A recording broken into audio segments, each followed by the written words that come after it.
जहां एक कार्यक्रम हो रहा है उस स्थान का नाम रोहिणी, जन्माष्टमी का उल्लास, और संयोग से मैं भी द्वारकाधीश की भूमि से हूं। पूरा माहौल बहुत कृष्णमय हो गया है।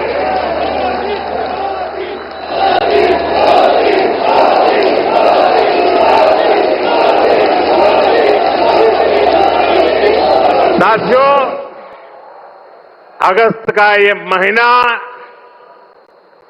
आजादी के रंग में, क्रांति के रंग में रंगा होता है। आजादी के इसी महोत्सव के बीच आज देश की राजधानी दिल्ली देश में हो रही विकास क्रांति की साक्षी बन रही है। थोड़ी देर पहले दिल्ली को द्वारका एक्सप्रेसवे और अर्बन एक्सटेंशन रोड की कनेक्टिविटी मिली है। इससे दिल्ली के, गुरुग्राम के, पूरे एनसीआर के लोगों की सुविधा बढ़ेगी। दफ्तर आना जाना, फैक्ट्री आना जाना और आसान होगा। सभी का समय बचेगा। जो व्यापारी, कारोबारी वर्ग है, जो हमारे किसान हैं, उनको विशेष लाभ होने वाला है। दिल्ली एनसीआर के सभी लोगों को इस आधुनिक सड़कों के लिए, आधुनिक इंफ्रास्ट्रक्चर के लिए बहुत बहुत बधाई देता हूं। साथियों, परसों 15 अगस्त को लाल किले से मैंने देश की अर्थव्यवस्था, देश की आत्मनिर्भरता और देश के आत्मविश्वास पर विश्वास से बात की है। आज का भारत क्या सोच रहा है, उसके सपने क्या है, संकल्प क्या है, ये सब कुछ आज पूरी दुनिया अनुभव कर रही है। और साथियों, दुनिया जब भारत को देखती है, परखती है, तो उसकी पहली नजर हमारी राजधानी पर पड़ती है, हमारी दिल्ली पर पड़ती है। इसलिए दिल्ली को हमें विकास का ऐसा मॉडल बनाना है जहां सभी को महसूस हो कि हां, ये विकसित होते भारत की राजधानी है। साथियों, बीते 11 साल से केंद्र में भारतीय जनता पार्टी की सरकार ने इसके लिए अलग अलग स्तरों पर निरंतर काम किया है। अब जैसे कनेक्टिविटी का विषय ही है, दिल्ली एनसीआर की कनेक्टिविटी में बीते दशक में अभूतपूर्व सुधार हुआ है। यहां आधुनिक और चौड़े एक्सप्रेसवे हैं। दिल्ली एनसीआर मेट्रो नेटवर्क के मामले में दुनिया के सबसे बड़े नेटवर्क इलाकों में से एक है। यहां नमो भारत जैसा आधुनिक रैपिड रेल सिस्टम है। यानी बीते 11 वर्षों में दिल्ली एनसीआर में आना जाना पहले के मुकाबले आसान हुआ है। साथियों, दिल्ली को बेहतरीन शहर बनाने का जो बीड़ा हमने उठाया है, वो निरंतर जारी है। आज भी हम सभी इसके साक्षी बने हैं। द्वारका एक्सप्रेस वे हो या फिर अर्बन एक्सटेंशन रोड, दोनों सड़कें शानदार बनी है। पेरिफेरल एक्सप्रेसवे के बाद अब अर्बन एक्सटेंशन रोड से दिल्ली को बहुत मदद मिलने वाली है। साथियों, अर्बन एक्सटेंशन रोड की एक और विशेषता है, ये दिल्ली को कूड़े के पहाड़ों से भी मुक्त करने में मदद कर रही है। अर्बन एक्सटेंशन रोड को बनाने में लाखों टन कचरा काम में लाया गया है, यानी कूड़े के पहाड़ को कम करके उसे वेस्ट मटेरियल का इस्तेमाल सड़क बनाने में किया गया है और वैज्ञानिक तरीके से किया गया है। यहां पास में ही भलसवा लैंडफिल स्पा साइट है। यहां आसपास जो परिवार रहते हैं उनके लिए कितनी समस्या है ये हम सभी जानते हैं। हमारी सरकार ऐसी हर परेशानी से दिल्ली वालों को मुक्ति दिलाने में जुटी हुई है। साथियों, मुझे खुशी है कि रेखा गुप्ता जी के नेतृत्व में दिल्ली की भाजपा सरकार यमुना जी की सफाई में भी लगातार जुटी हुई है। मुझे बताया गया कि यमुना से इतने कम समय में 16 लाख मैट्रिक टन सिल्ट हटाई जा चुकी है। इतना ही नहीं, बहुत कम समय में ही दिल्ली में 650 देवी इलेक्ट्रिक बसें शुरू की गई है। और इतना ही नहीं, भविष्य में भी इलेक्ट्रिक बसें एक बहुत बड़ी मात्रा में करीब करीब 2000 का आंकड़ा पार कर जाएगी। ये ग्रीन दिल्ली, क्लीन दिल्ली के मंत्र को और मजबूत करता है। साथियों, राजधानी दिल्ली में कई वर्षों के बाद भाजपा सरकार बनी है। लंबे अरसे तक हम दूर दूर तक भी सत्ता में नहीं थे और हम देखते हैं कि पिछली सरकारों ने दिल्ली को जिस प्रकार से बर्बाद किया, दिल्ली को ऐसे गड्ढे में गिरा दिया था। मैं जानता हूं भाजपा की नई सरकार को लंबे अरसे से मुसीबतों बढ़ती जो गई थी उसमें से दिल्ली को बाहर निकालना कितना कठिन है। पहले तो वो गड्ढा भरने में ताकत जाएगी और फिर बड़ी मुश्किल से कुछ काम नजर आएगा। लेकिन मुझे भरोसा है दिल्ली में जिस टीम को आपने चुना है वो मेहनत करके पिछले कई दशकों से जो समस्याओं से गुजरे रहे हैं उसमें से दिल्ली को बाहर निकाल के रहेंगे। साथियों, ये सहयोग भी पहली बार बना है जब दिल्ली में, हरियाणा में, यूपी और राजस्थान चारों तरफ भाजपा सरकार है।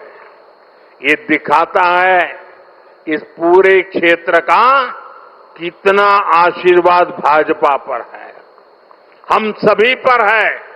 इसलिए हम अपना दायित्व समझकर दिल्ली एनसीआर के विकास में जुटे हैं। हालांकि कुछ राजनीतिक दल हैं जो जनता के इस आशीर्वाद को अभी भी पचा नहीं पा रहे। वो जनता के विश्वास और जमीनी सच्चाई दोनों से बहुत कट चुके हैं, दूर चले गए हैं। आपको याद होगा कुछ महीने पहले किस तरह दिल्ली और हरियाणा के लोगों को एक दूसरे के खिलाफ खड़ा करने की, दुश्मनी बनाने की साजिश रची गई। ये तक कह दिया गया कि हरियाणा के लोग दिल्ली के पानी में जहर मिला रहे हैं। इस तरह की नकारात्मक राजनीति से दिल्ली और पूरे एनसीआर को मुक्ति मिली है। अब हम एनसीआर के कायाकल्प का संकल्प लेकर चल रहे हैं और मुझे विश्वास है ये हम करके दिखाएंगे। साथियों, गुड गवर्नेंस भाजपा सरकारों की पहचान है। भाजपा सरकारों के लिए जनता जनार्दन ही सर्वोपरि है। आप ही हमारा हाई कमांड है। हमारी लगातार कोशिश रहती है कि जनता का जीवन आसान बनाए। यही हमारी नीतियों में दिखता है, हमारे निर्णयों में दिखता है। हरियाणा में एक समय कांग्रेस सरकारों का था जब बिना खर्ची पर्ची के एक नियुक्ति तक मिलना मुश्किल था, लेकिन हरियाणा में भाजपा सरकार ने लाखों युवाओं को पूरी पारदर्शिता के साथ सरकारी नौकरी दी है।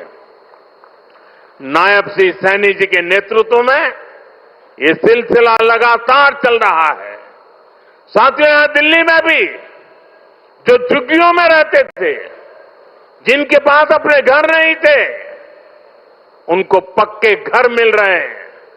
जहां बिजली, पानी, गैस कनेक्शन तक नहीं था, वहां ये सारी सुविधाएं पहुंचाई जा रही है। और अगर मैं देश की बात करूं तो बीते 11 सालों में रिकॉर्ड सड़कें देश में बनी है।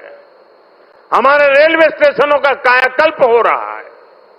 वंदे भारत जैसी आधुनिक ट्रेनें गर्व से भर देती है। छोटे छोटे शहरों में एयरपोर्ट बन रहे हैं। एनसीआर में ही देखिए कितने सारे एयरपोर्ट हो गए। अब हिंडन एयरपोर्ट से भी फ्लाइट कई शहरों को जाने लगी है। नोएडा में एयरपोर्ट भी बहुत जल्द बनकर तैयार होने वाला है। साथियों, ये तभी संभव हुआ है जब बीते दशक में देश ने पुराने तौर तरीकों को बदला है। देश को जिस स्तर का इंफ्रास्ट्रक्चर चाहिए था, जितनी तेजी से बनना चाहिए था, वो अतीत में नहीं हुआ। अब जैसे हमारा ईस्टर्न और western peripheral expressway, Delhi NCR को इसकी जरूरत कई दशकों से महसूस हो रही थी। यूपीए सरकार के दौरान इसको लेकर फाइलें चलनी शुरू हुई, लेकिन काम तब शुरू हुआ जब आपने हमें सेवा करने का अवसर दिया। जब केंद्र और हरियाणा में भाजपा सरकारें बनी, आज ये सड़कें बहुत बड़ी शान से सेवाएं दे रही है। साथियों, विकास परियोजनाओं को लेकर उदासीनता का ये हाल सिर्फ दिल्ली एनसीआर का नहीं था, पूरे देश का था। एक तो पहले इंफ्रास्ट्रक्चर पर बजट ही बहुत कम था। जो प्रोजेक्ट सैंक्शन होते थे वो भी सालों साल तक पूरे नहीं होते थे। बीते 11 सालों में हमने इंफ्रास्ट्रक्चर का बजट 6 गुना से अधिक बढ़ा दिया है। अब योजनाओं को तेजी से पूरा करने पर जोर है। इसलिए आज द्वारका एक्सप्रेसवे जैसे प्रोजेक्ट तैयार हो रहे हैं। और भाइयों बहनों, ये जो इतना सारा पैसा लग रहा है, इससे सिर्फ सुविधाएं नहीं बन रही है, ये परियोजनाएं बहुत बड़ी संख्या में रोजगार भी बना रही है। जब इतना सारा कंस्ट्रक्शन होता है तो इसमें लेबर से लेकर इंजीनियर तक लाखों साथियों को काम मिलता है। जो कंस्ट्रक्शन मटेरियल यूज होता है उससे जुड़ी फैक्ट्रियों में, दुकानों में नौकरियां बढ़ती है। ट्रांसपोर्ट और लॉजिस्टिक्स में रोजगार बनते हैं। साथियों, लंबे समय तक जिन्होंने सरकारें चलाई है, उनके लिए जनता प्रशासन करना ही सबसे बड़ा लक्ष्य था। हमारा प्रयास है जनता के जीवन से सरकार का दबाव और दखल दोनों समाप्त करें। पहले क्या स्थिति थी, इसका एक और उदाहरण मैं आपको देता हूं। दिल्ली में, ये सुनकर के आप चौंक जाएंगे, दिल्ली में हमारे जो स्वच्छता मित्र हैं, साफ सफाई के काम में जुटे साथी हैं, ये सभी दिल्ली में बहुत बड़ा दायित्व निभाते हैं। सुबह उठते ही पहले उनको थैंक यू करना चाहिए। लेकिन पहले की सरकारों ने इन्हें भी जैसे अपना गुलाम समझ रखा था। मैं इन छोटे छोटे मेरे सफाई में बंधुओं की बात कर रहा हूं। ये जो लोग सर पे संविधान रख करके नाचते हैं ना, वो संविधान को कैसे कुचलते थे, वे बाबा साहब की भावनाओं को कैसे दगा देते थे, मैं आज वो सच्चाई आपको बताने जा रहा। आप, मैं कहता हूं, सुनकर सन्न रह जाएंगे। मेरे सफाई कर्मी भाई बहन जो दिल्ली में काम करते हैं, उनके लिए एक खतरनाक कानून था इस देश में। दिल्ली में दिल्ली म्युनिसिपल कॉरपोरेशन एक्ट में एक बात लिखी थी, यदि कोई सफाई मित्र बिना बताए काम पर नहीं आता तो उसे 1 महीने के लिए जेल में डाला जा सकता था। आप बताइए, खुद सोचिए, सफाई कर्मियों को लोग क्या समझते थे? क्या आप उन्हें जेल में डाल देंगे, वो भी एक छोटी सी गलती के कारण? आज जो सामाजिक न्याय की बड़ी बड़ी बातें करते हैं, उन्होंने ऐसे कई नियम कानून देश में बनाए रखे हुए थे। ये मोदी है जो इस तरह के गलत कानून को खोज करके खत्म कर रहा है।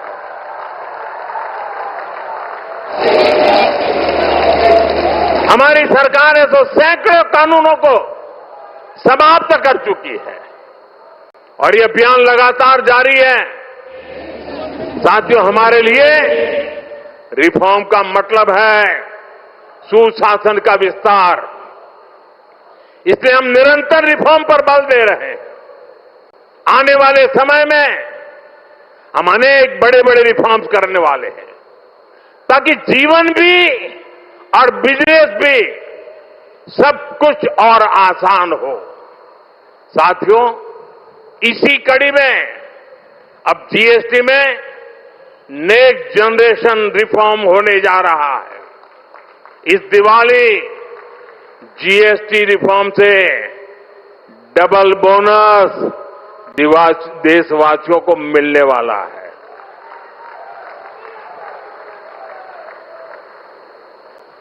हमने इसका पूरा प्रारूप राज्यों को भेज दिया है। मैं आशा करता हूं कि सभी राज्य भारत सरकार के इस इनिशिएटिव को सहयोग करेंगे, जल्द से जल्द इस प्रक्रिया को पूरा करेंगे ताकि ये दिवाली और ज्यादा शानदार बन सके। हमारा प्रयास जीएसटी को और आसान बनाने और टैक्स दरों को रिवाइज करने का है। इसका फायदा हर परिवार को होगा, गरीब और मिडिल क्लास को होगा, छोटे बड़े हर उद्यमी को होगा, हर व्यापारी कारोबारी को होगा। साथियों, भारत की बहुत बड़ी शक्ति हमारी प्राचीन संस्कृति है, हमारी प्राचीन धरोहर है। इस सांस्कृतिक धरोहर का एक जीवन दर्शन है, जीवंत दर्शन भी है और इसी जीवन दर्शन में हमें चक्रधारी मोहन और चरखाधारी मोहन दोनों का परिचय होता है। हम समय समय पर चक्रधारी मोहन से लेकर चरखाधारी मोहन तक दोनों की अनुभूति करते हैं। चक्रधारी मोहन यानी सुदर्शन चक्रधारी भगवान श्री कृष्ण, जिन्होंने सुदर्शन चक्र के सामर्थ्य की अनुभूति कराई, और चरखाधारी मोहन यानी महात्मा गांधी, जिन्होंने चरखा चलाकर देश को स्वदेशी के सामर्थ्य की अनुभूति कराई। साथियों, भारत को सशक्त बनाने के लिए हमें चक्रधारी मोहन से प्रेरणा लेकर आगे बढ़ना है, और भारत को आत्मनिर्भर बनाने के लिए हमें चरखाधारी मोहन के रास्ते पर चलना है। हमें वोकल फॉर लोकल को अपना जीवन मंत्र बनाना है। साथियों, ये काम हमारे लिए मुश्किल नहीं है। जब भी हमने संकल्प लिया है, तब तब हमने करके दिखाया है। मैं छोटा सा उदाहरण देता हूं खादी का। खादी विलुप्त होने के कगार पर पहुंच चुकी थी, कोई पूछने वाला नहीं था। आपने जब मुझे सेवा का मौका दिया, मैंने देश को आह्वान किया, देश ने संकल्प लिया, और इसका नतीजा भी दिखा। 1 दशक में खादी की बिक्री करीब करीब 7 गुना बढ़ गई है। देश के लोगों ने वोकल फॉर लोकल के मंत्र के साथ खादी को अपनाया है। इसी तरह देश ने मेड इन इंडिया फोन पर भी भरोसा जताया। 11 साल पहले हम अपनी जरूरत के ज्यादातर फोन इंपोर्ट करते थे। आज ज्यादातर भारतीय मेड इन इंडिया फोन ही इस्तेमाल करते हैं। आज हम हर साल 30-35 करोड़ मोबाइल फोन बना रहे हैं। 30-35 करोड़ मोबाइल फोन बना रहे हैं और एक्सपोर्ट भी कर रहे हैं। साथियों, हमारा मेड इन इंडिया, हमारा यूपीआई आज दुनिया का सबसे बड़ा real time digital payment platform बन चुका है। दुनिया का सबसे बड़ा। भारत में बने रेल कोच हो या फिर लोकोमोटिव, इनकी डिमांड अब दुनिया के दूसरे देशों में भी बढ़ रही है। साथियों, जब ये रोड इंफ्रास्ट्रक्चर की बात आती है, भारत ने एक गति शक्ति प्लेटफॉर्म बनाया है। 1600 लेयर, 1600 लेयर डेटा के हैं उसमें, और किसी भी प्रोजेक्ट को वहां पर कैसी कैसी परिस्थितियों से गुजरना पड़ेगा, किन नियमों से गुजरना पड़ेगा, वाइल्ड लाइफ है कि जंगल है कि क्या है, नदी है, नाला है, क्या है, सारी चीजें मिनटों में हाथ लग जाती हैं और प्रोजेक्ट तेज गति से आगे बढ़ते हैं। आज गति शक्ति की एक अलग यूनिवर्सिटी बनाई गई है, और देश की प्रगति के लिए गति शक्ति एक बहुत बड़ा सामर्थ्यवान मार्ग बन चुका है।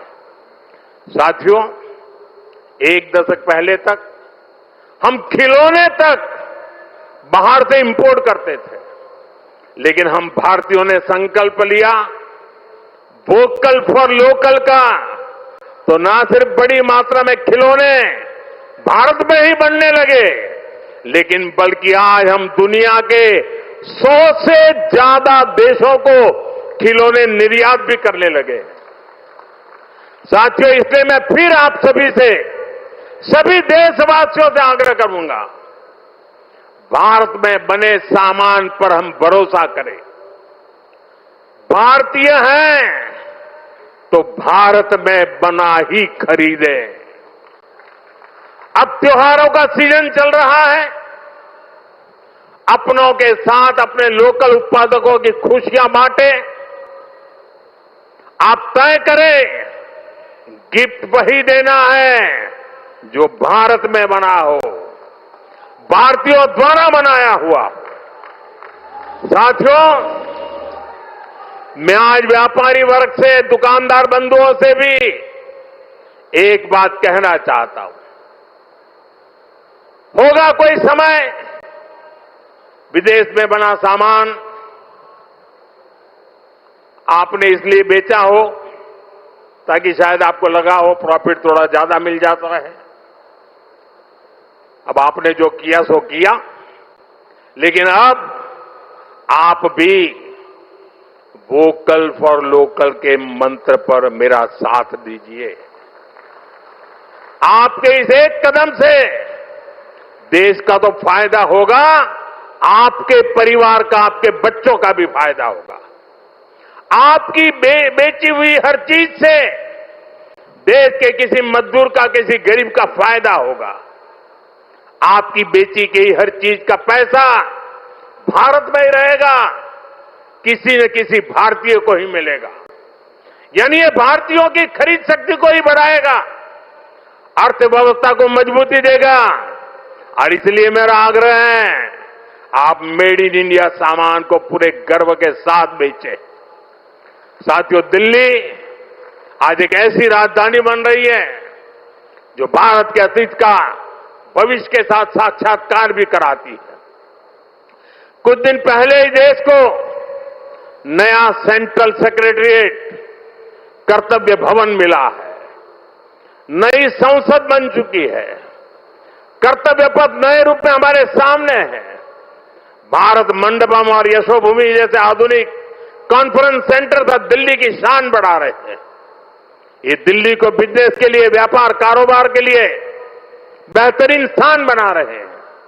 मुझे विश्वास है, इन सभी के सामर्थ्य और प्रेरणा से हमारी दिल्ली दुनिया की बेहतरीन राजधानी बनकर उभरेगी। इसी कामना के साथ एक बार फिर इन सभी विकास कार्यों के लिए आप सबको, दिल्ली को, हरियाणा को, राजस्थान को, उत्तर प्रदेश को, पूरे इस क्षेत्र का विकास होने जा रहा है। मैं बहुत बहुत शुभकामनाएं देता हूं, बहुत बहुत बधाई देता हूं। आप सबका बहुत बहुत धन्यवाद। सज्जनों, आइए खड़े होकर करतल ध्वनि के साथ